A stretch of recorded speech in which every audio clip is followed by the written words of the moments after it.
বাংলাদেশের অধিকাংশ মানুষের কাছেই প্রিয় ঋতু শীতকাল। তবে রাস্তার পাশে, ফুটপাতে, রেলওয়ে স্টেশনে কিংবা ব্রিজের ধারে খোলা আকাশে রাত্রি যাপন করা ছিন্নমূল মানুষদের কাছে বছরের এই সময়টা এক দুঃস্বপ্নের নাম। সাধারণ মানুষেরা যেখানে কম্বল, চাদর কিংবা শীতের হরেক রকম বস্ত্র পরিধান করেও শীত নিয়ন্ত্রণ করতে হিমশিম খাচ্ছে, তখন তাদের ভরসা একটা ছেঁড়া কাঁথা কিংবা পাতলা একটা চাদর। বিত্তবানদের সহযোগিতায় একটি কম্বলের আশায় রাত কাটে এসব বাস্তুহারা মানুষের।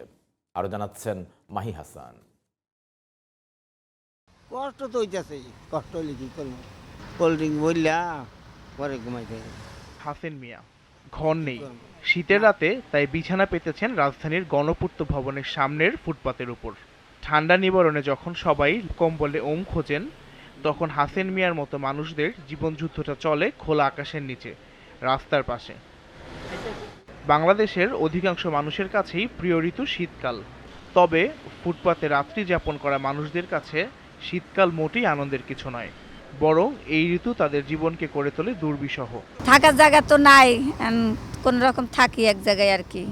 অনেক কষ্ট হচ্ছে, শীতের বস্ত্র ইন্ডিয়া গায়ে হাড় কাঁপানো এই শীতে ফুটপাতে ছিন্নমূল এইসব মানুষদের সম্বল ছেঁড়া কাঁথা, সাথে এক টুকরো প্লাস্টিকের চট। আমরা এখানে থাকি, কষ্ট করি, যেই সময় যেটা পাই বাবা এটা খাই, গরিব মানুষ। থাকলে নাইতাম। শীতের প্রকোপ বাড়ার সঙ্গে সঙ্গে শুরু হয় ছিন্নমূল মানুষগুলোর জীবনে এক নতুন সংগ্রাম। এসব মানুষেরা শীতের সঙ্গে লড়াই করে বেঁচে থাকে নতুন এক সূর্যের অপেক্ষায়। বিত্তবানদের একটি সহযোগিতা এক চিলতে হাসি ফোটাতে পারে অনাদার অনাহারে জীবন কাটানো ছিন্নমূল মানুষদের। Mahi Hasan, GTV news, Dhaka.